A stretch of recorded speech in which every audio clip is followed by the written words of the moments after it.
like signed in, saw I hadn't typed anything and took off, or if you looked more deeply. I don't have a ton of notes for this, even though it looks like I do. But I had some stuff. A lot of this is just to help me remember things, but more than talk about them. So we'll have to see if I do all right. It might not be like an hour and a half. You know what I mean? That is totally fine. Like, my sinuses are kicking me right now. I don't know what's happening. It's like I was doing fine, and I guess my sinus decided it's a good idea to drain into his throat today. I was like, no, why? Why today of all days? It's Monday without fail for me sometimes. Did you start the podcast yet? I went live, but I'm waiting to hear from the internet telling me that I went live. Twitch doesn't. Hold up. I avoid anything personal when I know that we're on our way to being live. That's why I checked. Oh, I guess we're live. I guess Twitch is on time. Okay, whatever. Hey everybody, welcome to the Anime4All podcast season 2 for the Shaman King Power Hour. Well, actually, not really Power Hour, more like Power 30 minutes or however long this is gonna be. He never lets me talk. He wants to do the intro all by himself every single time. Doesn't even introduce me. He just starts in with and if I interrupt him, he gets all like pretentious. He's just like, oh, and then he kind of cuts back in with his thing like, all right, let's get back to the point, which is not Jock. I understand what it's like.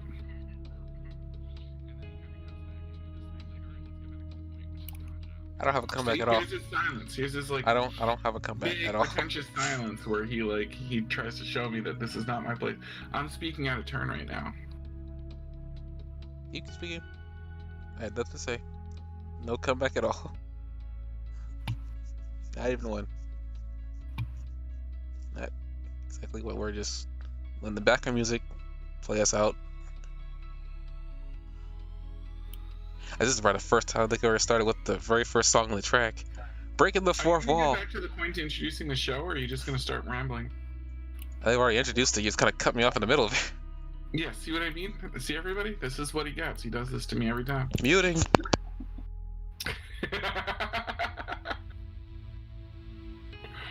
More like muting myself, not muting you. Haha.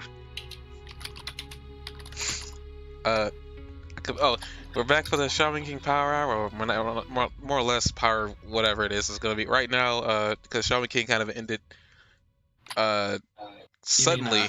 Academia kind of ended, right? My Hero Academia kind of ended suddenly. Well, not ended, more like the season cut off with 25 episodes, but I guess is now what they're actually sticking with. That's actually good to know, because I was actually curious about that. I wasn't keeping track of it until I noticed that 25 episodes had actually aired. I guess on this talk of My Hero Academia, I saw this really weird fan animation that I don't know if it's animated from the manga or not, but it looked really cool. I'm not gonna say any more than that. Just that I'm pretty sure if people are on YouTube know what I'm talking about. There's an animation that kind of made it to my recommended feed. I don't know why YouTube does this to me, but hey. I guess real quick, what we're gonna do, since I haven't done this in a while, we're gonna take a peek at our stats on the podcast real quick. And hope everybody has had a wonderful Monday, or whatever day you're listening to this is, because I had no idea when people actually decided to download this. Probably not Monday. Probably not. I mean, people hate Mondays. Am I right? Looks like somebody's got a case of the Mondays. Mondays. That's all I got. I don't know what you expected me to say. You built that up like you had something actually to say, something really profound. No, don't you? Are you planning on uploading it on a Monday? That's like almost a week away. It is a week away. You're not uploading it today, right? No, I never upload these. The day that we broadcast, it gives the people who want to watch it live something recent. Is there anybody in your stream? What? Is there anybody in your stream watching it now? Just somebody, one person. Oh, I don't know who that. I don't know who that is. It's one person. Dang it. I almost called you Steve there, and like I've been saying "dang it, Steve" a lot lately. Why do you hate me? Wow. Okay, on to the stats. Oh, I think we had an uptick of 2 followers. I didn't notice. I think we were at 5 the last time I checked. We're at 7 now. Oh, cool. We went down in our, like, I guess, downloads in the last 30 days, but that's fine. We're having a pretty slow October. We probably won't pick up till like maybe the end of the month, probably.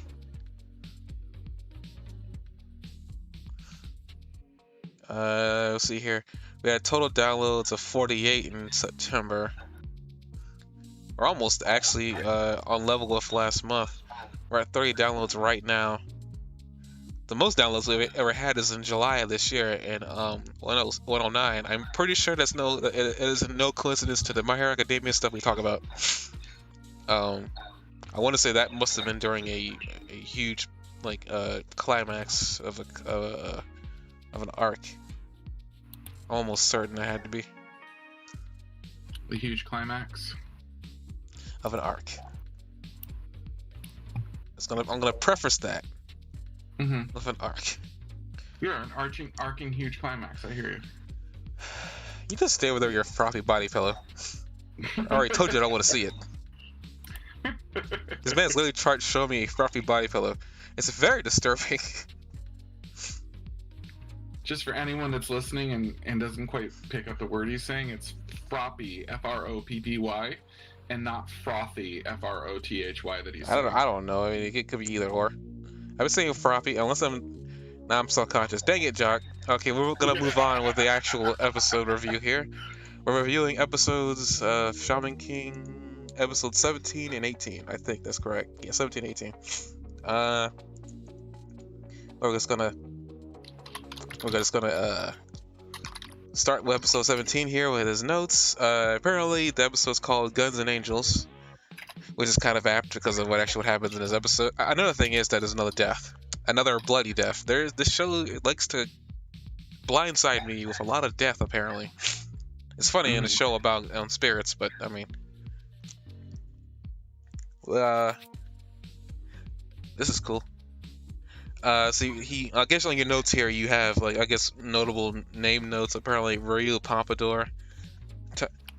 It almost seems like you were kind of shocked that I guess Toga, how you pronounce this guy? Toga. Snake Dude was his spirit guardian. Boris Tempest, Dracula, Shikigami, Bolomaro, Possessed. Oh yeah, but that was like last episode. It wasn't this episode. Togagero was the guy's name. I had taken a little bit of time and tried to look up if his name had any special meaning, because it is a name. And what I saw online, I don't know if they were real or not, because the names were listed were like all over the place. Like, basically, based on the websites I checked, his name could mean almost anything. In fact, inconsistent is actually one of the words that I saw listed as part of the meaning of his name. So, I thought it was kind of interesting that the name could basically mean anything for a character that's kind of all over the place. So that's why I wrote that down in my notes, that I just thought it was kind of interesting that Ryu, who's such an evolving character, has a spirit that could basically be called anything that's similarly all over the place. Oh, Ryu's name is based off of some town in ancient Japan. Town of Okizumo was one of the early centers of Tara iron making method and remains the only modern site of it. Wait, what? It's still up? What?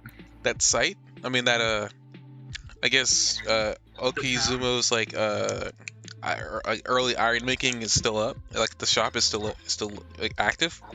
Yeah, and in fact, it's the last one of its type in Japan. So the traditional Japanese, it's the only modern site that still makes that iron, and they produce the steel for traditional Japanese swords, but they're the only place that does it. So It's really consistent for a place where people were trying to become warriors, I thought, which was super interesting.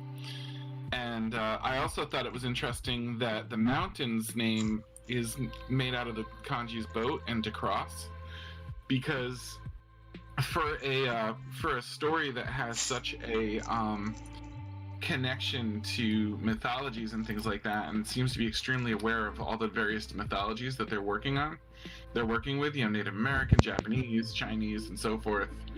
It was interesting to see that, and then know what they know about the River Leith. Are you familiar with that? The what?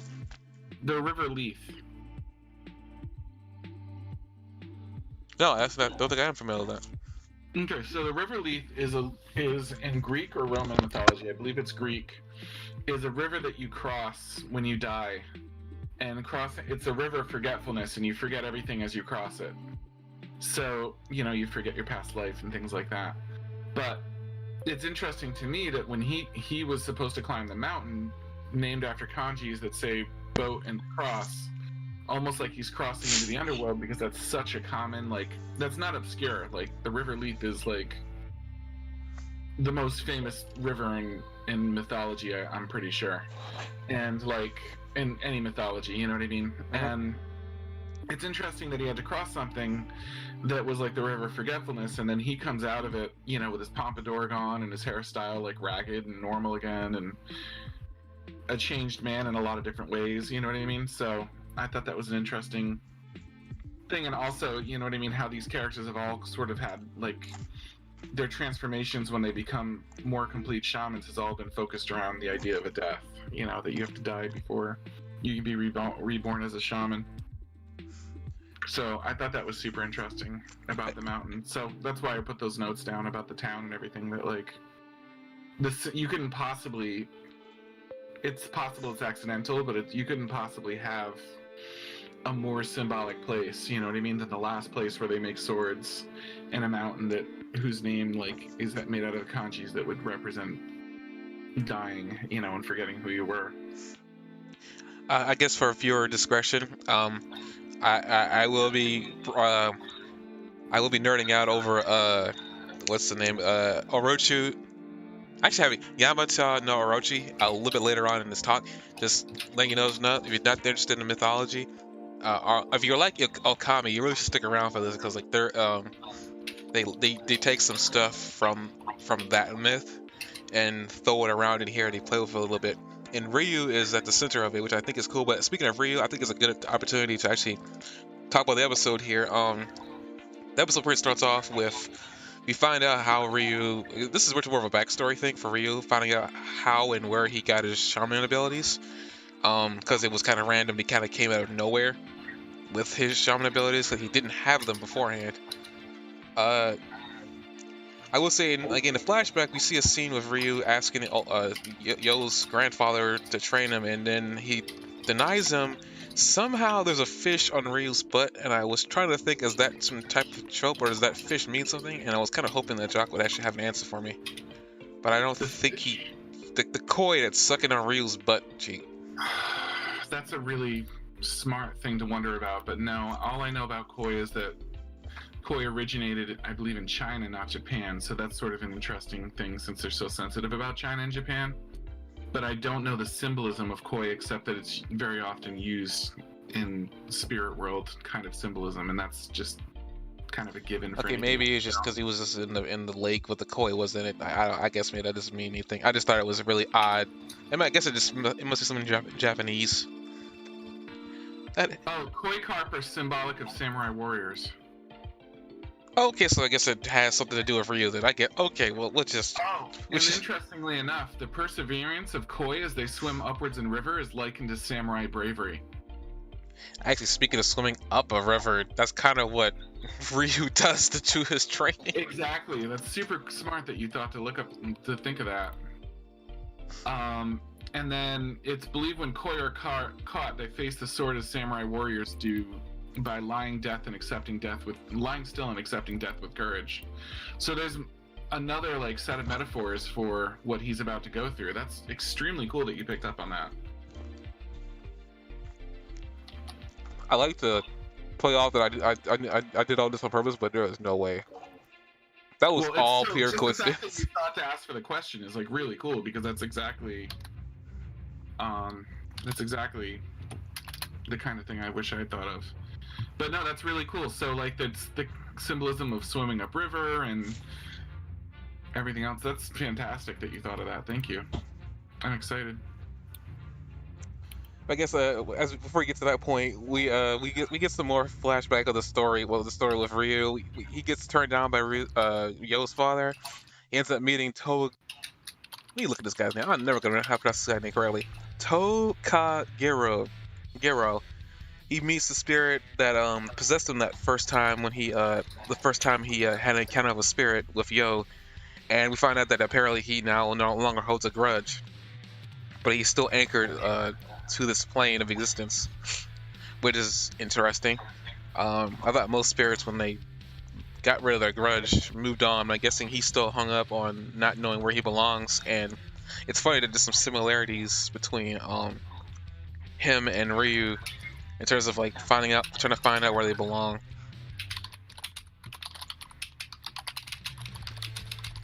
And since Ryu gives him a home later on, after the fact, saying, once I become a shaman, I'm gonna give you my guardian spirit.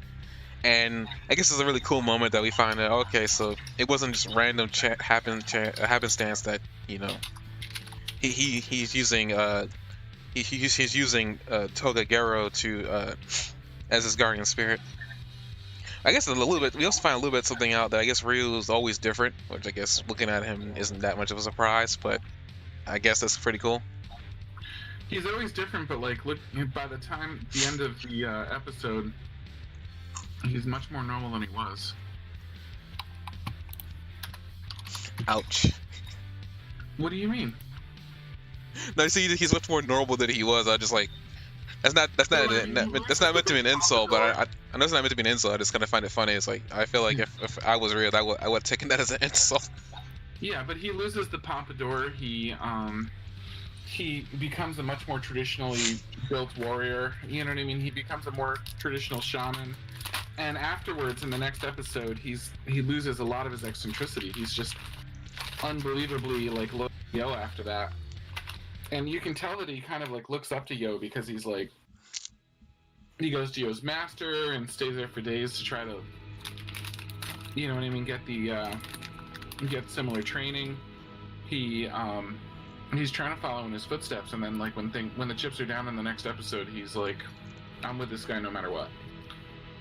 You know? Yeah, I mean that makes sense. I guess speaking of characters and just tall men, we see quote unquote Yo's father for the first time, and I say see quote unquote because he's wearing a mask.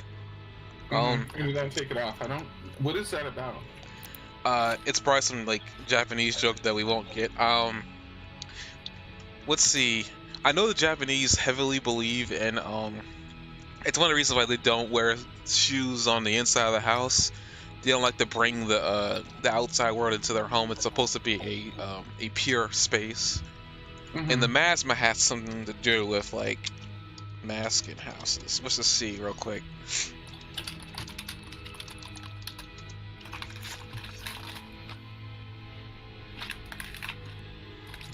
Yeah, good luck finding stuff. Yeah, I'm seeing it now. All I'm seeing is everything about COVID, which, by the way, we dated ourselves. Hooray!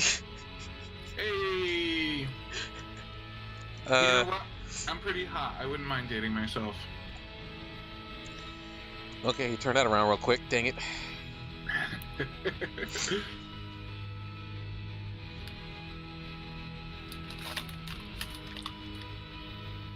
Jeremy, you've gotta love yourself, dude. I get that, but you turn the joke around on me and just like slap me with it. Let's see this one.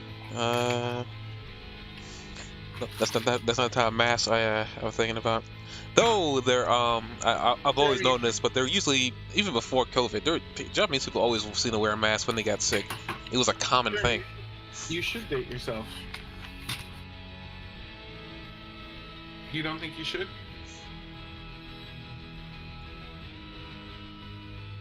I don't know how to answer that. I'm just saying, once you go black, you'll never go back. I think you should try it. Wow, you had all these jokes just prepared in September, did you? You just write them down as your little like, vacation there. Just like, I gotta write this down. I gotta make sure I remember this. I gotta use this on him at this exact moment when he says these words. I need to use this on him. Like, Sorry. I have to apologize. I can't. Yeah, I'm not gonna. I'll give up. I don't know what's gonna. It might be some like stupid superstitious Japanese thing. Also, I think really what's going on there is I think because he is Yo's father, and the similarities between Hao and Yo are there, they probably don't want nobody picking up on it until like when it's important. Mm-hmm.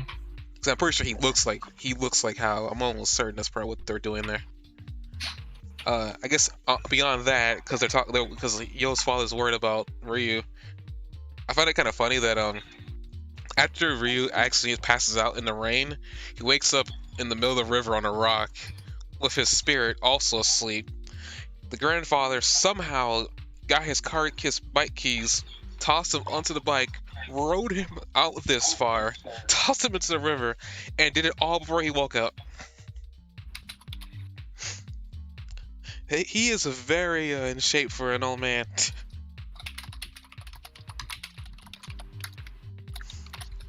But this is where we get interesting a little bit here this episode.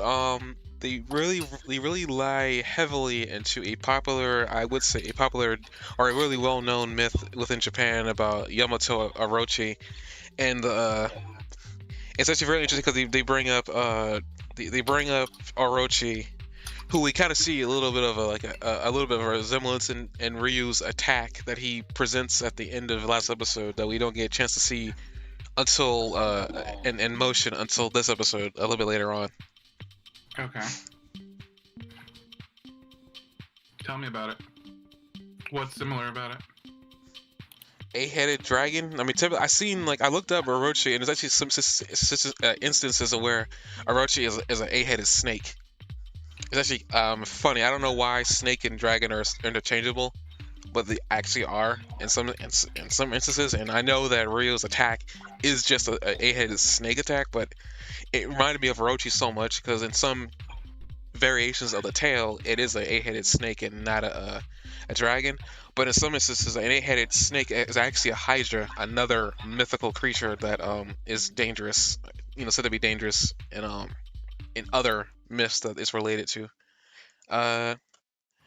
One interesting too is when he gets to the top of the mountain, they bring up they're in a confrontation between Susanoo, who is the brother of Amaterasu, a goddess.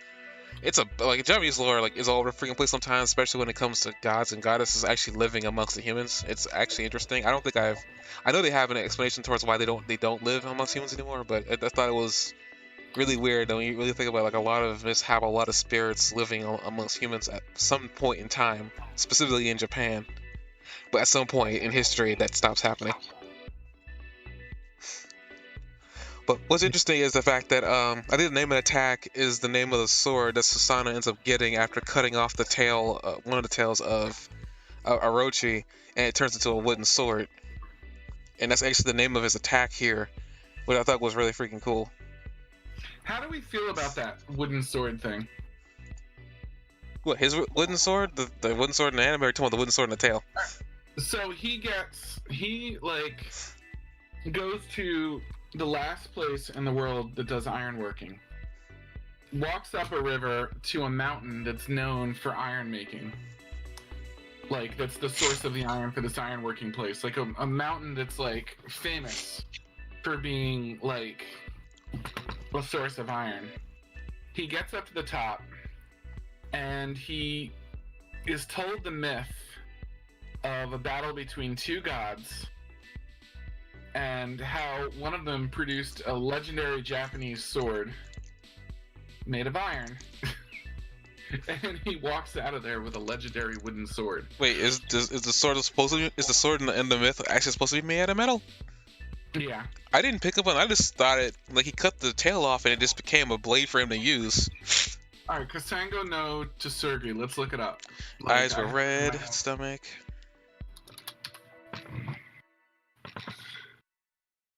I mean, on the subject of a wooden sword, I want to bring up Akami. Because Akami has a lot of Japanese myths wrapped up in it, but you actually get in the game you get just to see the tale of Susanoo versus Orochi kind of play out. And it's typically dopey because it's never as like fantastical as the story makes it seem. But it's funny you bring up that's a wooden sword because in that version, this guy is the guy of the wooden sword. That's his whole gimmick, that he has a wooden sword. yeah. But I find it kind of funny because in the game, Susanoo also carries a giant wooden sword carved out of a tree that's famous in the town, and it's funny because I think in the fight that you see play out in the game, the sword ends up actually projecting a beam of light that he uses to cut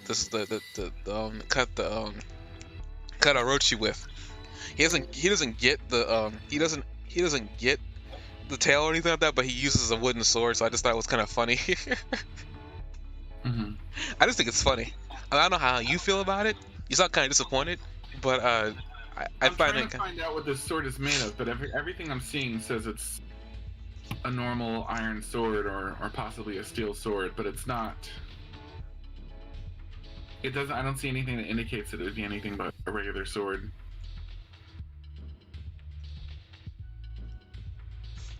I'm sorry, I'm so hung up on that now. I know the outer box housing the sword was wood. A stone box inside of a wooden box. Red clay stuffed into the gap between them. A hollowed out log of a camphor tree inside the stone box, acting as another box with an interior lined with gold. Above that was placed a sword. Hang on.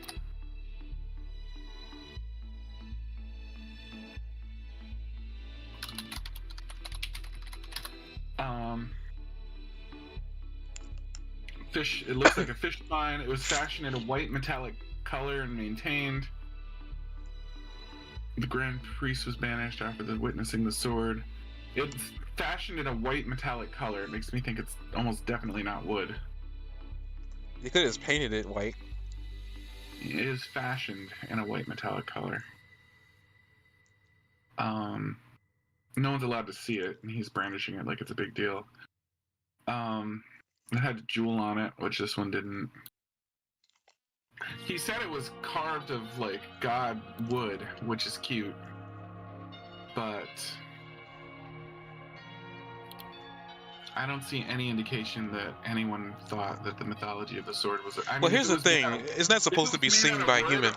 Anything other than it's not supposed to be seen by humans, so it could be made out of anything. We don't even know it, which is kind of why I think it's probably funny that it's probably made out of wood in a lot of incarnations. I don't think I've seen I've only seen a few iterations of the story, so I'm pretty sure there are some iterations of the story where there is an actual iron sword. But in this case, I think it makes more sense because, like, I mean, Yo, as you see in this episode, in the episode following, doesn't like killing anyway. So I guess it just kind of fits in with the theme that, you know, Ryu doesn't want to kill anybody. It fits in with his gentle spirit, for sure. Like, the fact that he's really, like, embracing, you know, the gentleness of Yo, and that he looks up to Yo. It absolutely fits all that. So I definitely agree with you there. By the way, you know how I said before the podcast about the red, and you said that's almost definitely not what's going on there. I'm going to point out that scene I looked over several times, and the red I feel like is coming from the sunset or the sunrise, whatever you want to call it. It's absolutely coming from the sunrise. But when the serpent was slain, it said his blood flew into the high river, which is the river that he had traveled along. And then when they looked out of it, the sun said painted like the river red, and I guarantee you that red was like a reference to the slain, because they literally, like, I looked that up and I sent you that picture before I got to the part of the episode where they said the whole myth. Like, I looked up the myth and I was like, oh, this is a reference to that myth. And then they literally brought the myth up a little bit later, and I was like, okay, you know what I mean? And then I saw that the red, and I'm like, that's a part of the myth they didn't necessarily say in the episode, but it was like such a poetic reference to it that I had a tough time believing. Wait, what myth? I'm sorry, because I thought you were referencing something else. No, the legendary battle between, I'm gonna maul these names, but Susanoo and Yamada no Orchi, he brings it up. I mean, I Yamada know being, that was. I don't remember there being a tale about him slaying him, and the blood goes in the river. I don't remember that portion at all. But they didn't I say thought it you in were the referencing something episode. else. Sorry, I thought you were referencing something else. The guy was referencing a real myth, and that happens in the myth that when he's slain, the blood goes into the river and like flows into the river. So when you look at the river and it looks reddish, and 2 seconds later they talk about the myth, you know what I mean? Then you can generally guess that there's some sort of symbolism or reference there to the red of the river from the fact that it's beet red when he looks out at it, you know. I mean, Like, no, wow. I thought you were talking about something else that was like a sea of blood. I thought that's where I thought where I thought you were going with that. But after reading that, looking, I was like, huh, maybe I misinterpreted what he was saying. So like maybe I might have misinterpreted what you're saying. But No, I didn't think it was literal blood, but it was definitely a reference to the blood of the legend, it seemed. But I guess after Ryu ends up taking down Boris with his new attack, Boris is still alive, and then we get introduced to a whole new set of characters who I think are modeled after the Catholic Church. You think so? You think that's a possibility? Perhaps, Jeremy. One character I think has a vast resemblance. A vast resemblance, did you say? I seriously could not literally sit there and take him seriously without thinking of Trigun. I'm dead serious. When I first saw him, I just like, he looks so familiar, like I've seen him before. Yeah. Everything about him is like, the only thing that's different here is that he's wearing white, and his hair is like high in the sky. I thought it was interesting that in the Ryu part of the episode, they have this big explication on how faith is a sort of strength, and that he wouldn't train Ryu unless he could prove his faith, because faith was a source of strength. And then they immediately go to a whole bunch of Christianity-based, super uber religious, in a weird Japanese kind of way, characters. You know, I thought that was super interesting that they did that. Because they're like, oh yeah, faith is the source of Ryu's power, and then like they show some super faith people. If anybody was wondering what we were referring to, the main character Marco, his spirit, he's a shaman, by the way. Shocker. But he's a shaman whose spirit is a robot Gundam thing that's named Michael, or in this translation, Mikkel. I know it's Michael, but they're not pronouncing it that way. Okay, but Michael is an archangel, and yeah, I'm aware. I'm aware. And the Sarai class, which is basically saying Seraph, which is another word for angel.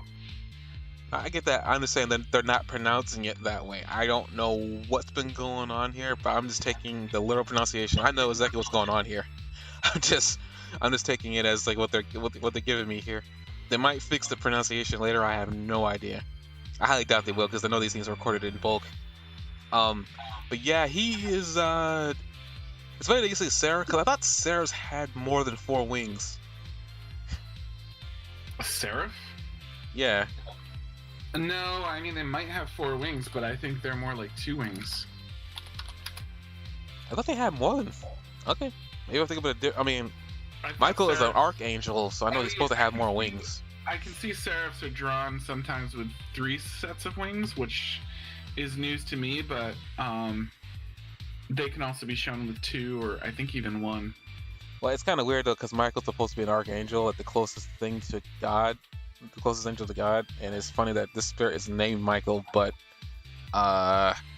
he's only got 2 sets of wings, unless he's hiding in the 3rd.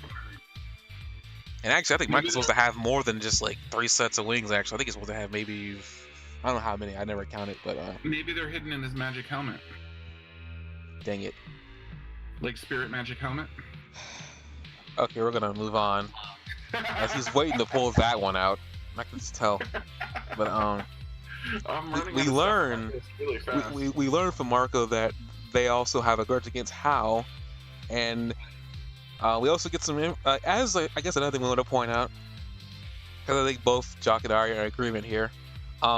They're hinting at a Lyserg changing sides thing heavily here, and a part of me is remembering images of Lyserg in that clothing, but I can't remember why. Um, so I'm almost certain that Lyserg does change sides, for one reason or another. Uh, I also will say I've actually gotten to the point where I started liking Lysorg less and less because this entire episode 17, you can see that he really does not care about life uh, at all, at least when it comes to somebody who followed Howl for their own reasons. And the X laws which is the name of the group, believe heavily into. They believe that the end justifies the means, and if you work with Howl, you need to be killed. And I almost want to say everybody in the X laws comes from a different part of the Western world. I have no idea. But a lot of these people, there's a lot of blondes and blue-eyed characters here, so I'm almost certain some of these people are European in descent. There's no way that they're not. They're not. They also have guns, which is another American thing. I showed you that picture. I thought it was so awkward that a white man in a white outfit with cop glasses on and a gun looks down at the guy and says, "You would have suffered less if you hadn't resisted." You don't see anything awkward about that moment? When I sent it to you and I said, this is just not going to age well. Well, as you say that, after you say that, I say Trigun is that's where I was mostly focused on. I read what you said, but I couldn't get past the resemblance to Trigun. Well, now that I say it, I mean, really, how do you not see that? I mean, there's a lot of anime. In a white outfit. Anime does a lot of things. I just kind of just moved on. With a logo on his arm that says "Law," LAW on his arm. Listen here, that anime has done really weird things with bad taste in the past. I mean, this is just going to be one of those. This is going to be one of those times that it was in bad taste. Looks down at a fallen man. Listen, and says, you would have suffered less. Listen, I have more of an issue. You hadn't resisted. I have more of an issue with a character that we'll talk about later, and it's just. And I'm not gonna talk about him because he hasn't come up yet. I have more of an issue with that character than this guy. I can see the cop resemblance and everything like that, but like I said, anime have made the animes have made poor taste decisions before, and I'm pretty sure he's just gonna get lost to time. Cause I didn't even know he existed until he came into this anime. I highly doubt if it gets memed. Woo, we're in for a time on the internet. But I mean. I mean, really, that's just, I don't know. Well, at least everybody's white. I would have a problem if there was a black guy in there. Just yeah, I mean, at least the guy on the ground is like a football player and something instead, but still. I find it funny. You bring up that it's like he has 21. You forget to type down that those 21 spirits were his team members. Yeah. 21 dead team members. I think that's kind of cute. I was just saying 21 spirits because the significance there, to me, was more... I've been trying to figure out the limits because it seems sometimes slightly implied that you get one spirit and that's it. And we've been seeing a few cases where like somebody seemed to have more. But, I think some of these people who have more don't have guardian spirits. They just got spirits. Unlike people like Yo, Rin, Horo, Ryu, Lyserg. I know I'm missing a few. The new guy. I refuse to say his name until we actually bring him up into the episode. I'm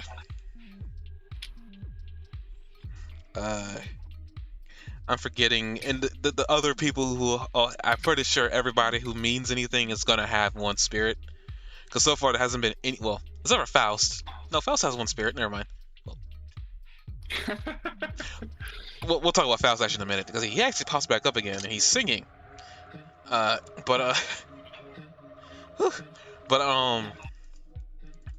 We essentially, as he brings up that big guy Bill is what his name is, which is funny.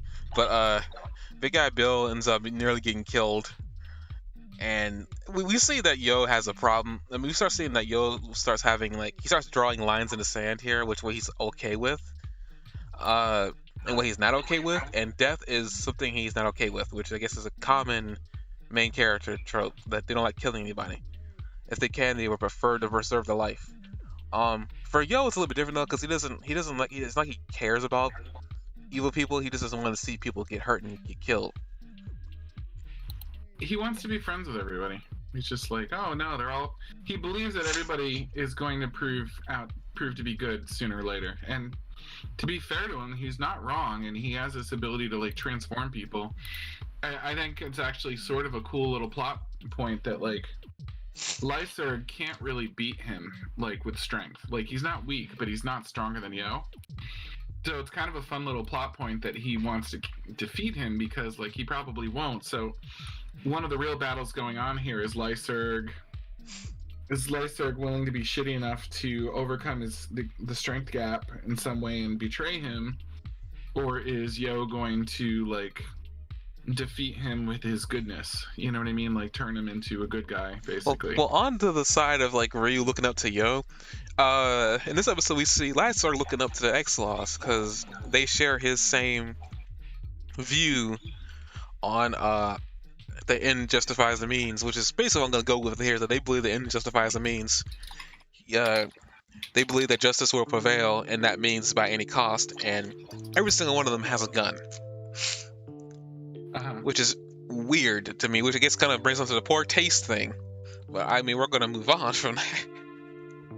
It was weird too. The laws like is sort of like looks like a compass rose, like instead of northeast, west, south. It's Yeah, I'm pretty LA, sure. US. That's what it's supposed to mean. Yeah. I'm pretty sure that's actually based on some like real life flag that was made. I'm almost certain if you probably looked at it, you probably would find it. But well, he's typing already, guys. I guess we're gonna have to give him a minute to see if we can find it. Will you stop? I'm not looking for it. What is it again? They don't have to look up. I'm just messing with you. Why do you gotta get so meta on me? No, I'm just saying that the logo you brought up, I'm pretty sure if you looked it up, you could probably find some real life manifestation of it somewhere in real life. Because the Americans have made pretty poor choices. But Americans have never made poor choices. Moving on before we start a war in the Middle East. But the X-Laws get involved, and we see the X-Laws, as we stated before, they want to kill Hao because they've been aware of Hao's existence over the years. Also, Basson, Ren's spirit brings the fact that he's been alive for 500 years. Well, he's been dead for 500 years, and he's never encountered them. So that's also interesting. It sounds like these guys must have just sprang up randomly one time. Like 1 year. Granted, they all have a problem with Hao, so I'm pretty sure that's probably where they came from. It's like when Hao messed with them. I also want to bring up that you want to bring up some really weird things. There's a guy in here who's literally a pinhead. And, well, actually, his head's like a football in the X-Laws. Are you talking about Choclove? No. And I can't believe we brought his name up. I have problems. And I know he's laughing because that's why he brought it, because he knew that's what I had. But we're going to talk about that later. I'm not going to rant about that yet. I like his character. I like his personality. Don't like the name. I'm not going to talk about that right now. Okay. You said weird head, and I thought between him and Mick Jagger. Oh, dear. What? And he saw it, too. He saw the... Okay. We're clearly losing traction here, so we're going to just speed up a little long. I mean, we talked a little bit about, Yo, pretty much the X-Laws were going to kill somebody on Hao's side, and then Yo stopped them, ended up breaking his sword in the process, which is, I think, the third time that he's done that. It's a common thing in anime where if you have a sword, you're pretty much going to break it at some point and get it repaired or whatever. Like Trunks. He never got that thing repaired. He literally broke it and literally left it to fend for itself. No, he would break it, and then you'd see him like with the sword again, like next time you saw him, and then that one would break. At the end of the episode, we see Anna, Manta, and pink hair girl. I forgot her name. they somehow managed to, Tomato. huh? Tomato. Tamayo. They managed to make their way to like Tomato, I say tomato. Dang it. We managed to they managed to somehow skip over a lot of they managed to cover more ground by flying in a helicopter, and as they land, Hal makes an appearance, and I'm actually a little bit surprised that they all didn't mistake him for Yo, but I'm guessing there's a significant amount of a difference between them that I guess they wouldn't mistake him for Hal. I mean, mistake him for Yo, but the episode pretty much ends because he's saying he wanted to meet them. And now we get to the next episode. And again, we're not gonna talk about this character until he comes up in the episode. Are you talking about Choclove again? Or Mick Jagger? I actually like Mick Jagger, or just Mick Jaguar. Though they're saying it Mick Jagger on purpose in the Japanese thing.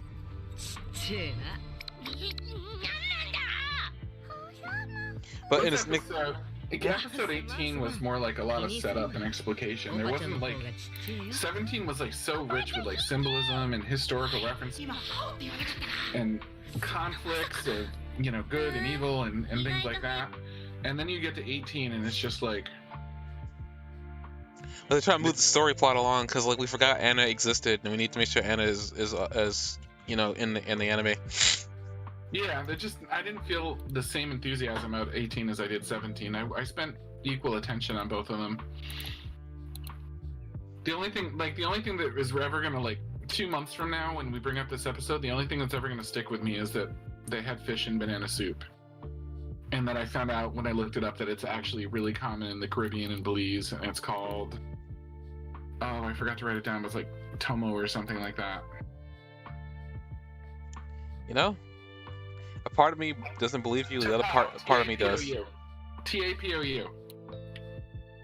Again, a part of me believes you and the other part of me doesn't. Here, it's in the Discord. I'm afraid to look this up. But if you type in Google, if you type in fish and banana soup, you'll see references to it right away. It's Caribbean fish soup. Man, when you sweat this out of your pores, you're gonna leave people wondering not to be near you. Oh yeah, I wouldn't ever want to eat this. I don't know what's going, and especially in just for the people listening in. Here's what it says about what it is. Tapao is a creamy fish-based stew originating from Belize. Apart from the fish, the soup contains a wide range of ingredients such as coconut oil, garlic, onions, bell peppers, ginger, tomatoes, coconut milk, ashiote paste, orange juice, lime green bananas, cassava, potatoes, plantain, which is a banana, shrimp, cilantro, and various spices. But apparently green banana and root vegetables are two of the core things for this. But it sounds like something a 3-year-old would make and bring to you as a Father's Day gift for breakfast, and you'd be like, oh my god, how am I going to eat this thing?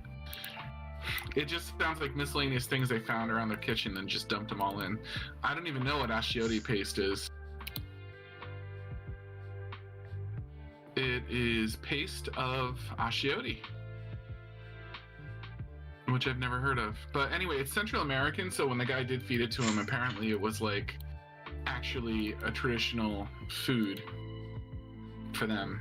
So it was kind of another reference into the culture, and that's something I'm really impressed with this series is all the cultural references. But that was the big thing that stuck with me as far as the beauty of the writing and stuff like this. Everything else felt just kind of I don't know, we can summarize it, but it all felt very standard to me. I mean, basically, this episode, as we all said, is set up. Pretty much, we see Manta make it down to. Manta and the gang make it to where the fight's gonna happen, where the Shaman King fight's gonna happen.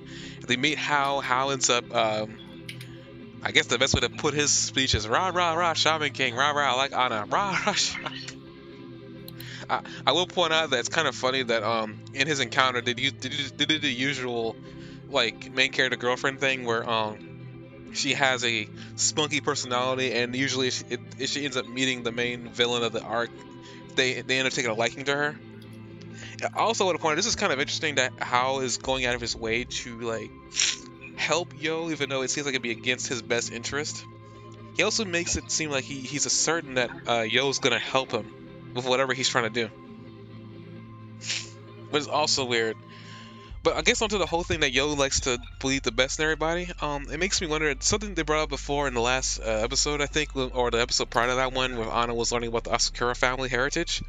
They bring up that how originally he was a decent guy, he was a decent dude, but when he went to the spirit world where like the spirit king is, he came out changed. My thing is, if that is true, there's something really must have messed up happened when he was in there. I don't know what happened, but like maybe there's a piece of him that still can be reached by Yo, and maybe that's what Yo is sensing. Well, he's hoping that he can maybe reach that part of him if it's still in there. It makes me wonder if Hao is really the major antagonist here. I mean, the major villain here. He's clearly an antagonist, but he's not the villain yet. It makes me wonder if maybe the end goal isn't really defeating Hao. Maybe something's gonna happen to Hao, and he's gonna like, change sides. I could see that. I could totally see it. Like it's just the tougher nut to crack. You know what I mean? Compared to the other. Well, we need to know what happened to him when he went into that world to begin with, because they bring up the fact that he changed. That was the moment he changed. It apparently wasn't like this beforehand. I just thought that was intriguing that they bring that up. They didn't have to bring that up. They could have just made Hal the end all be all bad guy, but they decided to bring up the fact that he changed. So it's when we cut back to Yo broken his sword. Murasame and Amidamaru is all in tears. It seems to be a common thing that Amidamaru seems to be the most emotional out of all the guardian spirits, apparently. He's the one with that personality.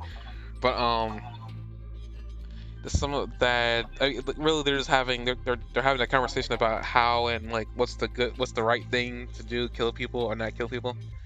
Like we also have like I guess the Lyserg's like whole little speech about he doesn't know if he can trust Hal, which is something that Jock brought up earlier on. Is that like they're really putting Lyserg in a very precarious position here. That I honestly feel like a part of me is remembering that I think he does switch sides. I don't really remember though. I might just be misremembering that, but I had no idea.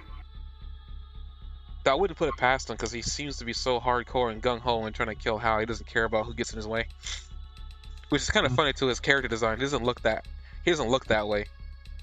He's almost like made to be pure looking and innocent looking on the outside, but he's like, conniving and vindictive on the inside. Yeah, I see that.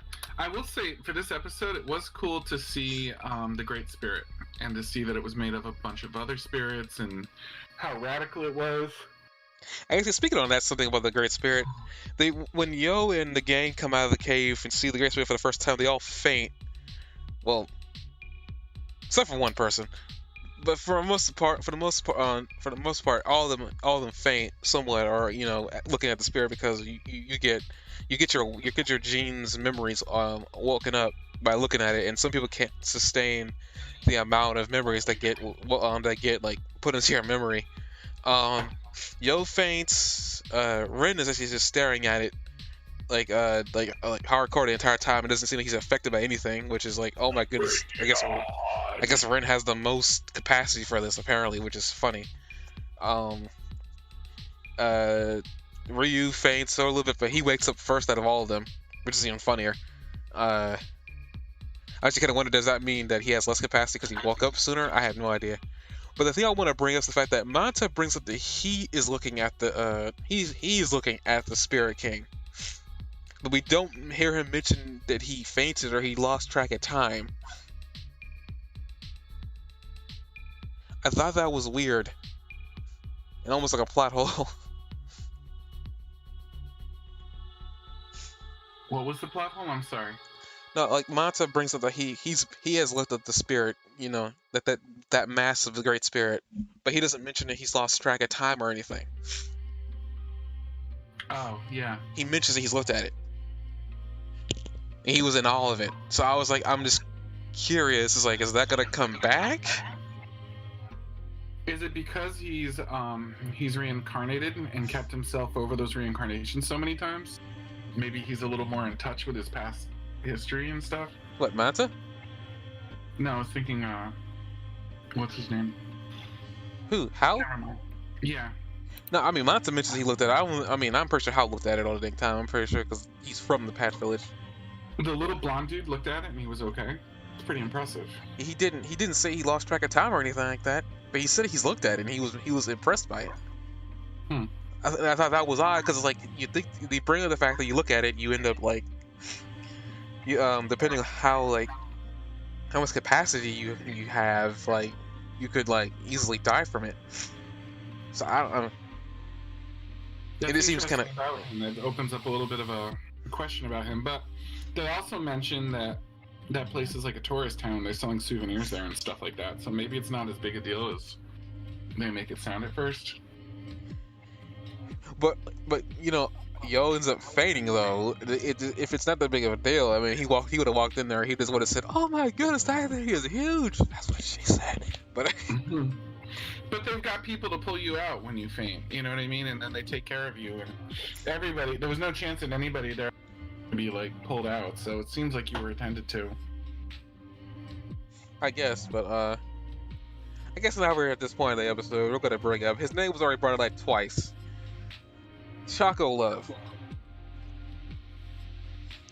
First, I want to preface this, but I've actually known about this character for actually a couple of months because a lot of people, he was one of the characters that apparently was butchered in the original airing of this show, and people were excited that the character is being brought back into his original form. Because I think the design that was in 4Kids, his nose was big, and apparently people took offense to that. And it wasn't just the black populace. Apparently, it was a bunch of people who apparently, I guess, knew his character design. He's cool. He's pretty funny in some ways. I have a problem with his name. It's mostly because he's black. I don't know why. Of all the names, I guess he must be of African descent, but I don't know why of all the names they went with Choclove. I am so confused and concerned. I haven't seen anybody make a big uproar over this, but it's just like, this is not going to age well. That character's name is not going to age well. Like, I was hoping that maybe it was a joke and maybe he was going to say his actual name, but his actual name is Choclove. Yeah, I was waiting for the real name reveal. I'm like, okay, they can't be doing this. He's a cool character, don't get me wrong. I like his character, he's pretty funny, but his name is gonna be the hardest thing for me to get over. I was having a tough time with his outie belly button, but I guess the name is what we can focus on. That's just a character design thing going. I think that's actually something that they do in certain animes. It might actually I mean, honestly, this is probably the worst thing for them to do, but we see another character like him as of his race, and he has an outie belly button too. We're gonna probably just assume that every character of that descent in that show just has an outie belly button. I didn't actually notice that. I was more attached to the name. I was in more disbelief of the name than anything else. But well, I guess that's the interesting thing is that he ends up bringing up some more like plot relevance, saying that the next part of this tournament is going to be a tournament. And it's going to be a group tournament, and there's like I think it's like 3 groups. 2 of them who are out there to be against Hal, and one of them is X-Laws. The other one I forgot the name of the group, but it looked like it was being led by a female shaman. So I guess we'll find out what that group's all about later. I assume. Yeah.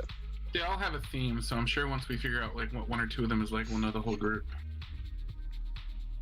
I mean, based on everything, he first lets everybody know that there's like he's looking to join a group, and as he lets this information out, Ren gets the smart idea to team up just with Horo and Choclove. Please change that man's name. Please change that man's name. I'm sorry. It turned out to be a wise choice, even though Choclove, like, we have no indication so far, except the fact that he was deemed worthy by the spirit, that he can do literally anything.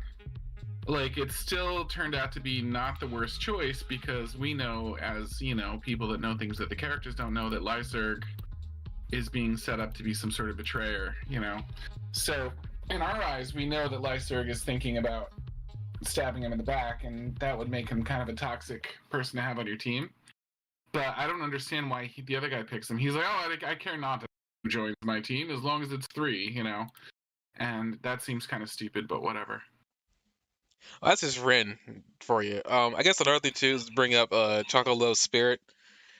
That name. Sorry, I'm gonna have a hard. Oh, the name of the other group is called Gandhara, and I almost want to say that the woman that they show there. I could be wrong, but I think that group, at least she might be a Hindu shaman. I might be wrong about saying that too, because I noticed she has this little like she has this thing on her forehead, and I know that's common in a different part of Asia, specifically India. But I mean, I wouldn't be surprised if that's actually where she came from. When she came from India, because we have yet to see anybody from India that I'm aware of. I don't think we see anybody from India, so she looks like she could be from there. She also could be an Aztec. I had no idea, but yeah, I just wanted to break that up because I was looking at it. I think it's called. I think her name might be Gandhara. But to go further, I guess we could break up. Speaking of names, Mick Jagger. Am I the only one to assume that I think they knew what they were doing there? How could they not? Especially since this guy's gimmick is poorly translated puns. Oh, you mean camisole? Well, he came up with a bunch of puns, and I was like, the only answer here is that these aren't being translated. I'm sorry. I still can't get over his name, but I think it all like went under the bridge for me as soon as I was laughing my ass off at everything of all the names that they like and all the puns that he was doing. It was just ridiculous.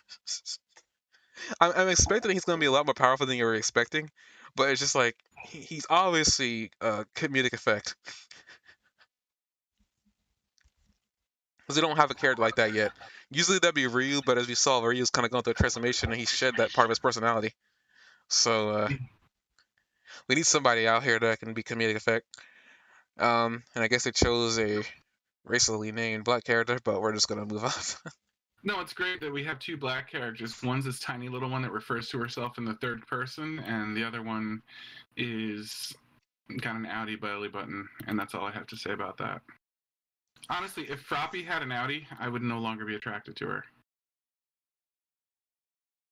That's not to say I'm attracted to Choclove, but like still.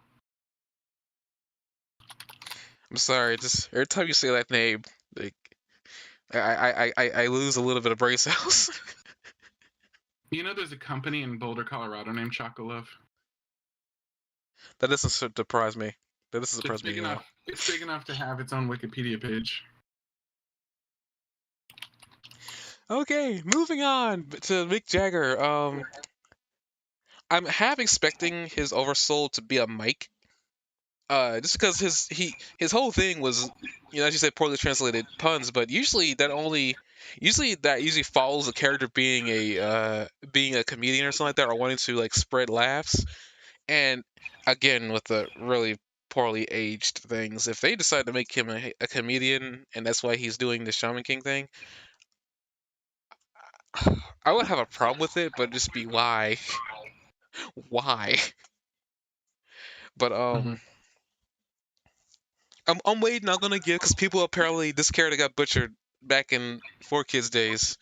So like apparently this is his original. This is how he's supposed to look and everything like that. So I'm guessing that either his personality also got butchered too.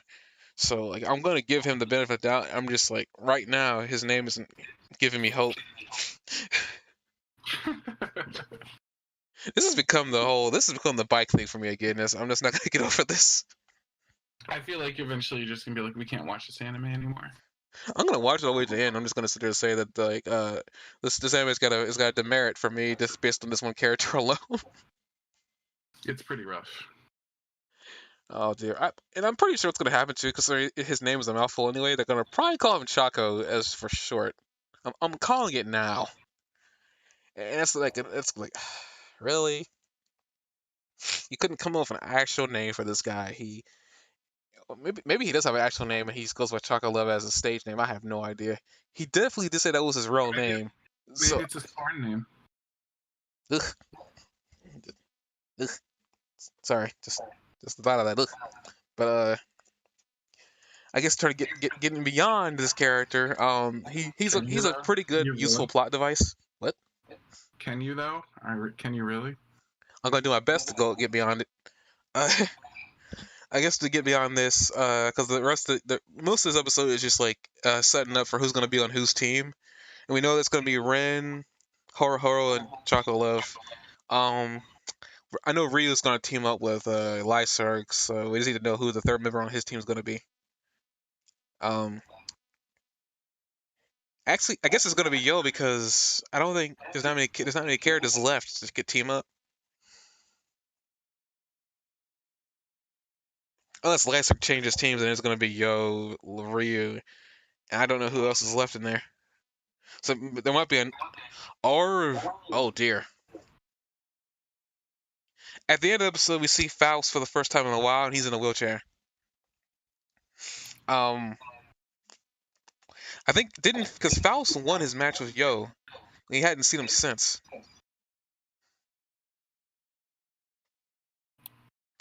Ooh boy, that's gonna be a little bit weird if Faust ends up teaming up with Yo, because I think there's yeah, I'm actually doing the math correctly. There isn't enough people to split into multiple teams like that. Maybe his wife can just join him. Whose wife? Wait, oh, you don't. Yeah, Anna and Yo. They'll just start taking on. Well, she isn't a shaman. She doesn't have the Oracle Bell. That's okay. They never said you had to have a shaman. They just said teams of 3, didn't they? But I think the team's a 3 shaman. This the whole thing's about it, is being the Shaman King. Nobody said shaman. They just said 3. Maybe they'll bring Vash with them. Vash is over there with the X Laws. He's got his own team worked out. Did I you? guess, So, go ahead. I guess speaking of Anna, before I guess we start closing this up here. Anna shows up out of nowhere too. It's kind of funny because like they have have Anna have some vulnerable moments. It's kind of funny to have one of her vulnerable moments say that if Yo doesn't win, someone else is gonna take her, and all Yo has to say, and this is typical anime fare. He's like, I'm sorry, everybody just face plants, face palms. I mean, everybody just face palms. It's like, I just like, man, is he this dense? I was like, yeah, he's this dense. He's this dense. I got a kick out of Anna negotiating for the thing at the fair when the guy asked $380 US and she wanted 380 yen, and like I looked it up and it's like $3 1/3. Jeez. It was like less than like a of what the guy wanted for it, and she's like, "That's a fair price. It's just a souvenir."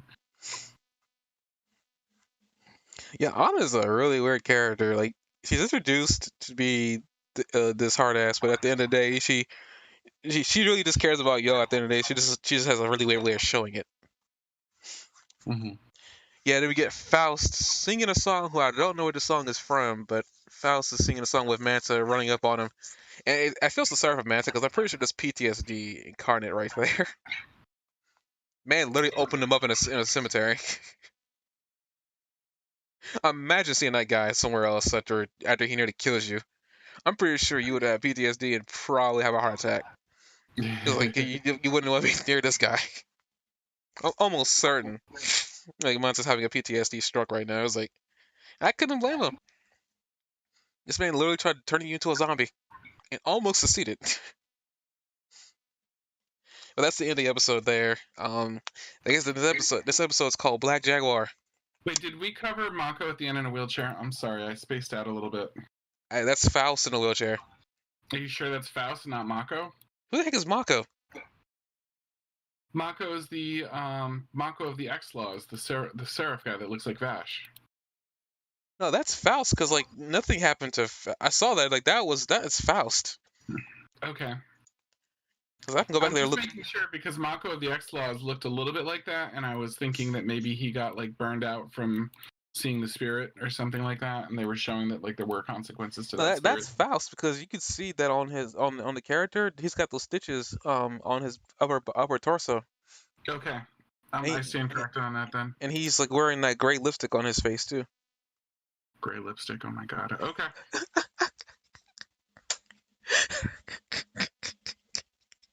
You just wanted to say that. That's all that was. You just wanted to say that. I'm sorry.